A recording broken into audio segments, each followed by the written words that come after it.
Chers amis internautes, amis fidèles lecteurs de News Basket Bay Africa, bonjour, bonsoir. Nous sommes aujourd'hui dans notre 8e chronique spéciale Afrobasket 2017.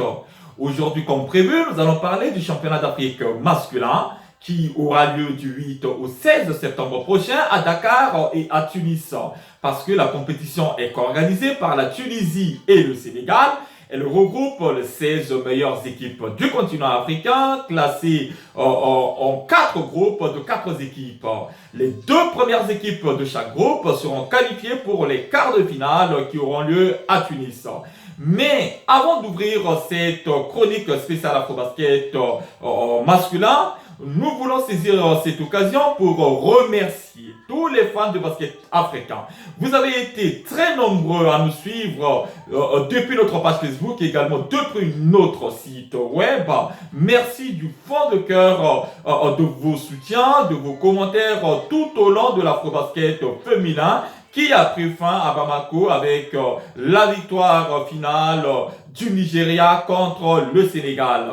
Merci également à toutes les filles, à toutes ces joueuses qui nous ont fait vibrer tout au long de cette compétition. Merci encore à vous et rendez-vous dans les 2 prochaines années pour avoir encore une compétition aussi relevée. Merci encore à toutes ces joueuses, merci à toutes ces nations qui ont participé à cette compétition à Bamako au Mali.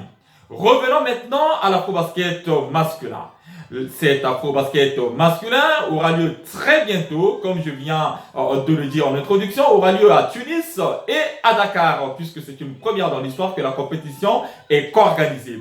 Alors, on va aujourd'hui faire le point sur les différents pays qualifiés, excusez-moi, sur les différents pays qualifiés, les 16 pays qualifiés. On commence par le Sénégal. Le Sénégal qui a déjà bouclé une semaine de préparation du côté de l'Espagne. Les Lions du Sénégal sont de retour sur le continent africain, précisément à Tunis, où ils ont disputé 2 matchs de préparation, notamment contre la République centrafricaine, soldée par une très large victoire, et également face au Mali. Une très large victoire également. L'équipe sénégalaise emmenée par sa star Gorgui Dieng est déjà prête, non seulement sur le papier, parce que l'équipe regorge plein de talents, plein de joueurs expérimentés à ce niveau de compétition. Mais l'équipe, si vous voulez, est déjà prête également sur le plan technique, parce que ce qu'a démontré l'équipe sénégalaise lors de ces matchs amicaux, cela montre bien l'ambition de la Fédération sénégalaise de basketball qui compte renouer à son passé glorieux en ce qui concerne le basket masculin au Sénégal. Le Sénégal vise notamment le titre. Le Sénégal veut détrôner le Nigeria. Donc, à travers ce que les joueurs ont démontré lors de ces matchs amicaux, on voit très bien que le Sénégal mérite bien son statut de favori. Le Sénégal fait partie des favoris de ce tournoi. Un match amical devrait opposer l'équipe sénégalaise à l'équipe tunisienne. Ce match de préparation, hélas, a été annulé. Cela aurait dû nous permettre de voir clair, de voir réellement ce que valent cette équipe sénégalaise. Même si jusque-là, le Sénégal a rencontré des meilleures nations du basket européen comme le Sénégal, mais le Sénégal s'est mesuré face à une équipe centrafricaine qui n'a pas démarré sa préparation depuis très longtemps. Voilà ce qu'on peut dire sur l'équipe sénégalaise qui vise notamment les 3 premières places du podium, même si ce n'est pas, c'est tout simplement le sacre que le Sénégal vise. Quant au Nigeria, l'équipe nationale nigériane a déjà démarré sa préparation. Le coach nigérian Alex Noiro vient d'atterrir à l'aéroport de Lagos il y a de cela quelques jours avec 6 joueurs expatriés pour renforcer l'effectif présent qui a déjà démarré la préparation depuis plusieurs jours à Lagos. Donc on note la présence parmi ces 6 joueurs expatriés du capitaine Aïk Diogu qui malgré qu'il évolue dans le championnat chinois, a décidé de venir défendre les couleurs des D Tigers lors de cette compétition. On note également l'absence de nombreux joueurs qui ont été sacrés champions d'Afrique il y a de cela 2 ans en Tunis avec le Nigeria. La plupart de ces joueurs ne seront pas présents pour ce championnat d'Afrique. Le Nigeria devra compter notamment sur ses 6 joueurs expatriés, également sur des joueurs locaux, puisque c'est la nouvelle politique de la Fédération nigériane de basket qui a choisi de miser sur la jeunesse, qui a choisi de miser sur les joueurs issus du championnat nigérian. D'où l'importance, d'où la nomination également d'un coach nigérian qui est Alex Noiro, qui n'est pas un novice dans le milieu du basket africain, puisqu'il a déjà entraîné l'équipe nationale du Cap-Vert pendant 6 années. Il a participé notamment à des championnats d'Afrique de 2009, 2011 et également 2013, lors duquel il a battu l'équipe nationale nigériane conduite à l'époque par le coach Aou Bakari. Voilà ce qu'on peut dire globalement sur le Nigeria, qui compte également en son sein un ancien intérieur de la Pro A, du championnat français de Pro A, qui est Hakim Akimbala. Donc le Nigeria devra faire avec un mélange de la jeunesse et également des joueurs expérimentés, des joueurs également qui sont sortis des universités américaines, d'autres sont passés par la NBA. La fédération attend également l'arrivée très probable de l'ailier intérieur de Washington Wizards qui est Daniel Oshifu. Globalement, le coach nigérian a annoncé que la liste des 12 ou de 13 joueurs sera arrêtée au bout d'une semaine de préparation à Lagos. Donc, on s'attend à une diffusion de cette liste d'ici vendredi ou samedi prochain. Voilà ce qu'on peut dire sur le Nigeria. Quant à la sélection nationale tunisienne qui, faut-il le rappeler, a bouclé 2 semaines de préparation en Europe, ponctuées par de nombreux matchs amicaux. Les Tunisiens sont de retour depuis plusieurs jours à Tunis où ils ont entamé la 3e phase de leur préparation. Ils ont disputé des matchs de préparation, notamment contre la RDC, la République démocratique du Congo. Ça a été un match amical très dur puisque la RDC a mené pendant la première période, mais c'est en seconde période que le 5 national qui disputait son premier match amical contre une équipe qualifiée à l'Afrobasket a pu quand même se ressaisir pour mener au score et s'imposer dans ce match de préparation. Donc la Tunisie poursuit encore sa préparation, toujours à la coupole d'El Menza de Tunis. Le pays devra faire sans son pivot, sans sa star qui évolue en NBA chez les Dallas Mavericks, qui est Salah Mejri, qui a été touché au genou, et suite à cette blessure au genou, les Dallas Mavericks ont décidé de ne prendre aucun risque, si bien que Salah Mejri était obligé de déclarer forfait. Donc la sélection nationale tunisienne fera sans sa star Salah Mejri. Mais l'équipe peut compter sur un effectif assez expérimenté. Ramdan, nous pensons à Ramdan, nous pensons à bien d'autres joueurs qui ont été sacrés avec le pays en 2011. Donc la Tunisie, il faut compter avec la Tunisie qui présente de sérieux atouts et qui fait également partie des sérieux favoris pour la compétition. Un match amical, comme je viens de le dire, a été annulé entre le Sénégal et la Tunisie. Donc, dès que nous aurons plus d'informations sur les motifs de cette annulation, on vous donnera cette information-là. Mais pour le moment, on n'a rien encore en ce qui concerne cette annulation. Parlons de la République centrafricaine qui est à Tunis depuis déjà plusieurs jours. Le pays attend encore d'intégrer Michael Mokongo et sans oublier Desne Damachwa qui n'est pas toujours arrivé du côté de Tunis, sans oublier Romé Sato.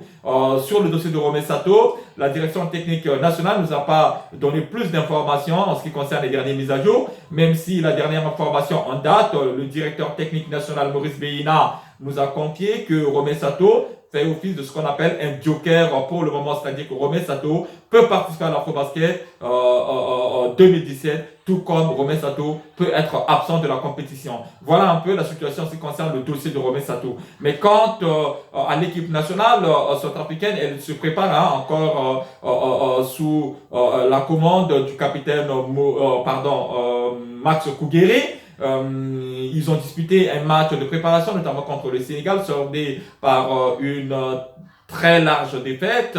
Donc voilà, récemment, un joueur de l'équipe qui est Joan Grebongo nous a confié que l'équipe n'était pas encore prête au moment d'affronter le Sénégal. Mais en même temps, il a profité de l'occasion pour faire passer un message à tous les fans centrafricains que l'équipe fera de son mieux lors de ce championnat d'Afrique pour donner de la joie aux Centrafricains. Donc voilà, l'équipe poursuit sa préparation sous la direction de Maurice Beyina et de l'entraîneur-chef Gabin Marida. Voilà ce qu'on peut dire sur l'équipe nationale centrafricaine qui devrait normalement disputer encore d'autres matchs amicaux, même si j'ai oublié également de préciser que l'équipe a perdu encore un second match de préparation contre le Mali sur un score de 65-60. Voilà ce qu'on peut dire sur la République centrafricaine qui évoluera dans le groupe B, aux côtés de l'Angola qui est l'un des favoris de la compétition, aux côtés de l'Ouganda et aux côtés du Maroc. Justement, parlons maintenant de l'Angola. L'Angola, je vous ai expliqué lors de notre dernière chronique que l'Angola a bouclé une phase de préparation en Chine. L'Angola est de retour à Luanda où l'équipe poursuit sa préparation avec notamment 13 joueurs depuis le retrait du meneur Milton Barros, le capitaine de l'équipe, qui n'a pas été retenu dans la liste de 13 joueurs qui poursuivent en ce moment la préparation à Luanda. Donc le capitana revient sans surprise au meneur de Benfica Lisbonne, qui est Carlos Moraes, le MVP de l'Afro Basket 2009. Voilà ce qu'on peut dire d'une manière générale sur l'équipe nationale angolaise qui, faut-il le rappeler, devrait normalement disputer d'autres matchs de préparation contre le Mozambique et contre l'Afrique du Sud. Malheureusement, on vient de l'apprendre de par FIBA Afrique que ce tournoi à 3 équipes est annulé par la Fédération angolaise de basketball. Donc, globalement, ce qu'on peut dire sur l'Angola, c'est les informations que nous avons à ce jour. Quant au Maroc, le Maroc est présentement en Turquie où l'équipe poursuit sa préparation après quelques jours de frayeur puisque le Maroc a frôlé le forfait suite à un problème de versement de primes liés aux différents championnats d'Afrique par le passé. Donc, les joueurs ont repris les entraînements. On compte parmi ces joueurs la présence de l'Américain, le fils d'un ancien joueur NBA, Wilkins, qui aura la lourde responsabilité de porter le Maroc, pourquoi pas, vers les quarts de finale. Le Maroc dispute en ce moment des matchs de préparation contre les équipes locales en Turquie. Le Maroc sera prêt pour ce tournoi. Donc, la deuxième place dans ce groupe B, dans ce groupe où évoluera la République centrafricaine, s'annonce rude. Parce que, sur le papier, l'Angola part largement favori de ce groupe, mais derrière l'Angola, la lutte sera très compliquée, voire même très difficile pour ces 3 équipes qui sont le Maroc, la République centrafricaine et l'Ouganda. Justement, l'Ouganda a nommé un nouvel entraîneur en sa tête qui est George Neuropoulos, qui est également assistant coach en D-League, en NBA D-League chez les Dallas Texas. Il est âgé de 28 ans. Il dirige actuellement l'équipe à Dakar, en stage au Caire, en Égypte.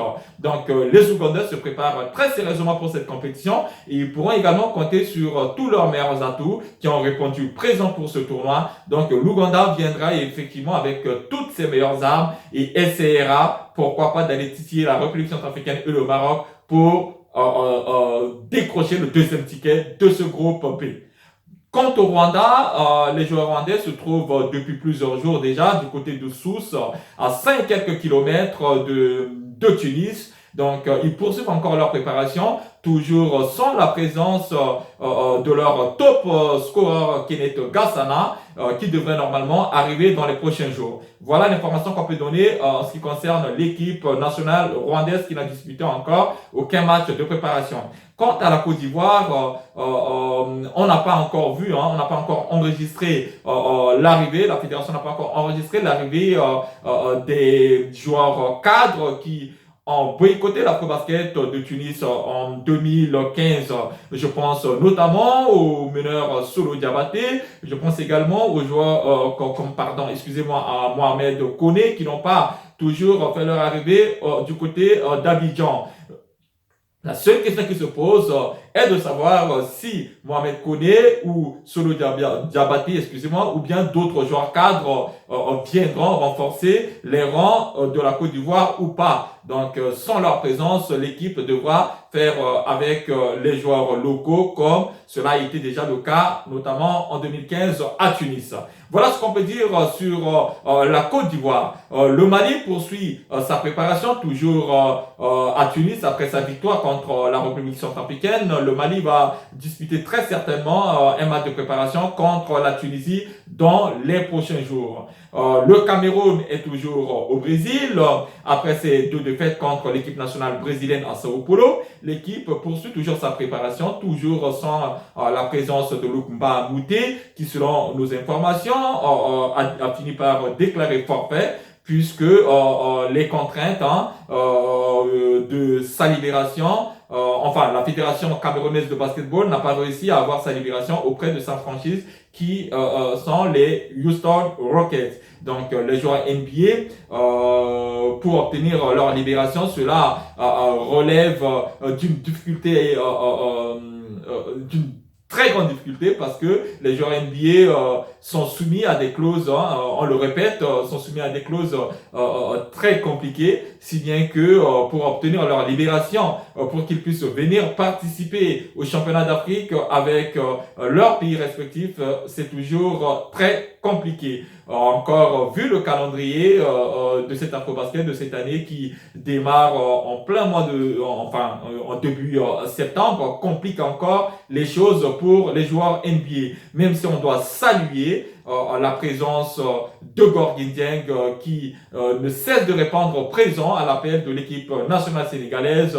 On tire un chapeau à Gorgui Dieng et en même temps on remercie également tous les meilleurs athlètes africains qui évoluent, que ce soit dans les championnats européens, que ce soit dans les championnats américains, qui ont fait de leur mieux pour répondre à l'appel de leurs différentes fédérations. Donc, merci beaucoup au passage à Gorgui Dieng, parce que à chaque fois que ces athlètes, que ces stars participent à l'Afrobasket, ça rehausse le niveau, ça donne ce qu'on appelle plus de visibilité au basket africain. Donc, merci à Gorgui Dieng au passage, un chapeau à lui, et merci encore à tous les athlètes africains qui ne cessent de répondre présent, qui n'hésitent pas à honorer les couleurs de leurs différents pays. Voilà ce que on peut dire sur ces différentes équipes.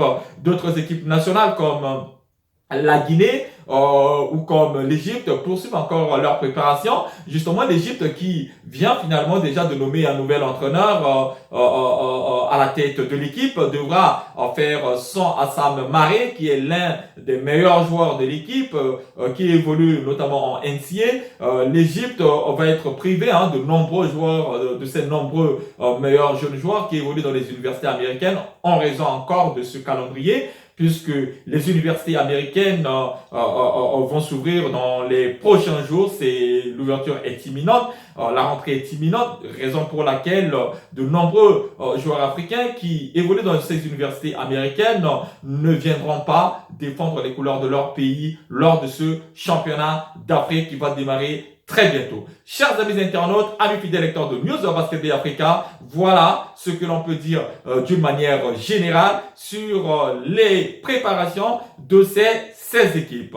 Les équipes qu'on n'a pas évoquées ici, j'essaierai de revenir là-dessus dans notre prochaine chronique, même si j'ai oublié la RDC, la RDC justement qui disputé un match de préparation face à l'équipe nationale tunisienne, la RDC qui a malmené la Tunisie en première période avant de craquer en seconde période. Sur le papier, la RDC a de quoi espérer parce que vu le manque de sérieux dans la préparation de l'équipe nationale nigériane, la RDC a de quoi espérer. Pourquoi pas essayer de frapper un grand coup dans ce groupe du Nigeria. Donc les Léopards poursuivent encore leur préparation. Ils pourront disputer d'autres matchs amicaux dans les prochains jours avant d'entamer la compétition.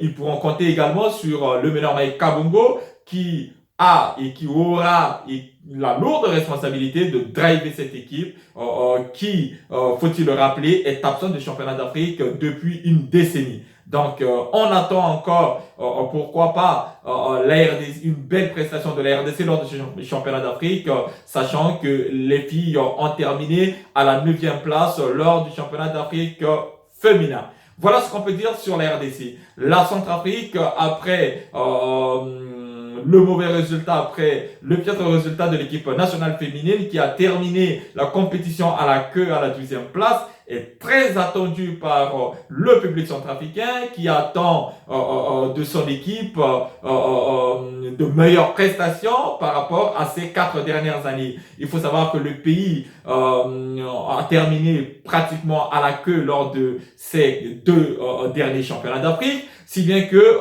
le public centrafricain se montre de plus en plus dur avec les Fauves et attend une réaction de la part des Fauves qui devraient normalement disputer les quarts de finale. L'objectif de la Centrafrique, c'est de disputer les quarts de finale.